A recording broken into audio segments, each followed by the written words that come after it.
70% работы закончились. Здание пропитано запахом краски, свет, газ, вода. Все коммуникации уже подведены. Работа на объекте не прекращается ни на минуту, а скоро подвезут бассейную чашу, после чего дело останется за малым. Сейчас рабочие укладывают плитку и устанавливают вентиляционную систему. Рабочих рук ждет и зеркальное оформление. С половой остальное все сделано. Только по часу делать потолки и все.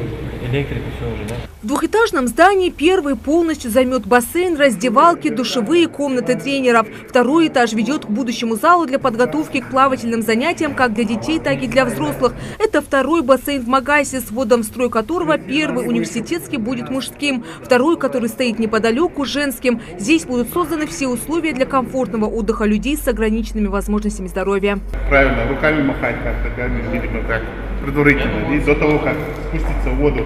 500 бассейнов – масштабный партийный проект «Единой России», запущенный в 2011 году. Эта программа создает условия для занятий массовым общедоступным спортом в вузах. В республике при строительстве социальных объектов акцент делают на создании условий проведения отдыха и полезного досуга для всех без исключения. Касательно проектов, в рамках которых возводятся объекты, это инфраструктурные проекты, есть социальные проекты, в рамках которых популяризируется и духовно-нравственное воспитание, патриотическое воспитание, решение проблем маломобильных групп населения, как это называется в документации, то есть людей с ограниченными возможностями. Строительство бассейна доверили той же компании, что возводила и первый бассейн. Примерный срок сдачи этого объекта – конец августа. Завершение данного строительства планируется на вторую половину текущего года.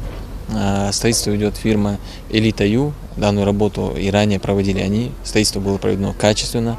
Этот объект в первую очередь призван популяризировать спорт и здоровый образ жизни. Судя по посещаемости уже открытых площадок, бассейн тоже станет излюбленным местом детей и вполне возможно будущих чемпионов уже в водном виде спорта. Ферида Межоева, Зульфия Мислаурова, Рахман Цуров. Новости 24.